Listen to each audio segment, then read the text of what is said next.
So at 11 weeks, we found out our Gracie had Down syndrome, and our next appointment had to be to get her heart checked out, just because 50% of babies born with Down syndrome do have heart defects.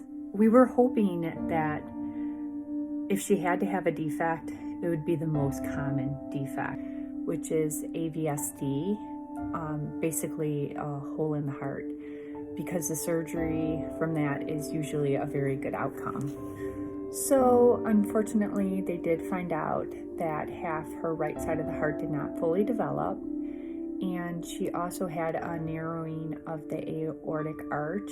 And if they did not find this and she was born, it's very serious. She would pass away within a few hours of birth. I was pretty overwhelmed when I was getting this information. And this was during the time that they had COVID restrictions. So I was by myself with the fetal cardiologist while my husband was in the car and he was on FaceTime. So our next question after hearing this was like, what are our options? They said there were 3 options.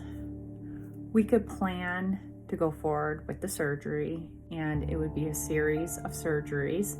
And they couldn't guarantee, obviously, we're going to have the best outcome, and also there might be involved a heart transplant.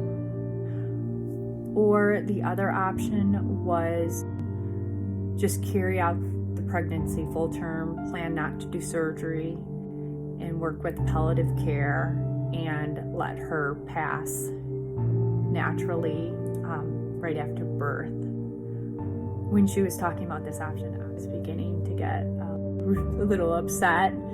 It was the third option that kind of took me over the edge. Choose to disrupt the pregnancy. It involved stopping her heart and then letting me deliver her naturally. And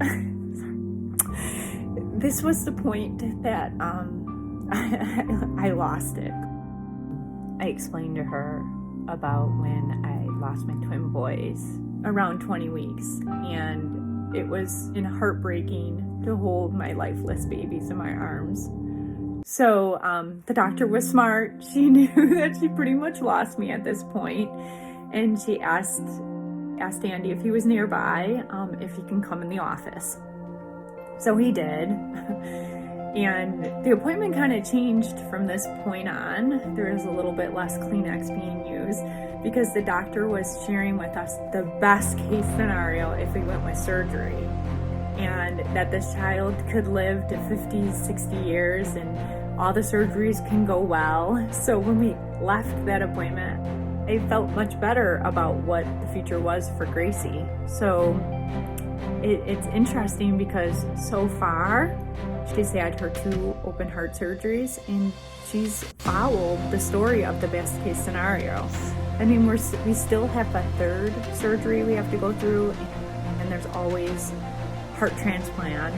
But I feel like as modern medicine is advancing, I have faith in it. Like, she has a chance, and I am just so grateful that she gets to be with us, that she's a part of our world now. I can't imagine life without her.